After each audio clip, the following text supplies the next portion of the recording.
Hi everyone, this is a technical analysis on USDJPY. Let's start with a fundamental overview first. The USD continues to be supported in the short term as we head into the FOMC decision and the first trade deal.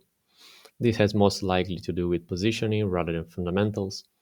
The short dollar trade got very overstretched, so positive news on the tariffs front and good economic data is providing a pullback. The downside seems to be limited for now, as the Fed is likely to reiterate its commitment for just two rate cuts this year, unless the labor market weakens notably. The NFP report last Friday was much better than expected, so it gives the Fed a reason to keep its neutral stance for now. In the medium term, the US dollar should keep on depreciating as the path of least resistance for the Fed remains to cut rates.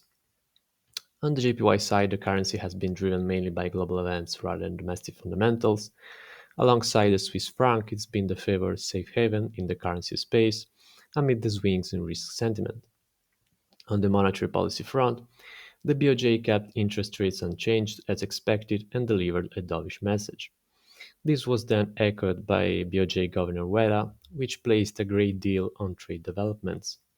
In summary, the central bank is likely to go faster on rate hikes in case we get a good trade deal and delay rate adjustments in case the trade deal disappoints.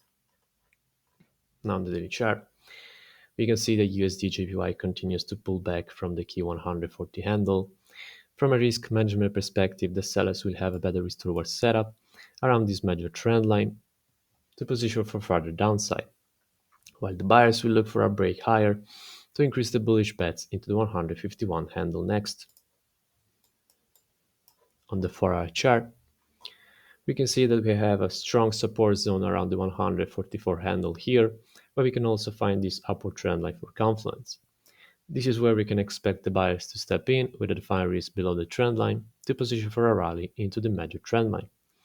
The sellers, on the other hand, will look for a break below the trend line to invalidate the bullish setup and pile in for a drop back into the 140 handle. On the 1-hour chart, there's not much else we can add here as the price is testing this support zone. The buyers might want to split their orders and lean on both the support and the trend line. The sellers, on the other hand, will want to wait for a break below the trend line before increasing the bearish bets. These red lines define the average daily range for today. For the upcoming catalysts, today we get the US ISM Services PMI. On Wednesday we have the FOMC rate decision. On Thursday we get the latest US jobless claims figures. And on Friday we conclude the week with the Japanese wage data.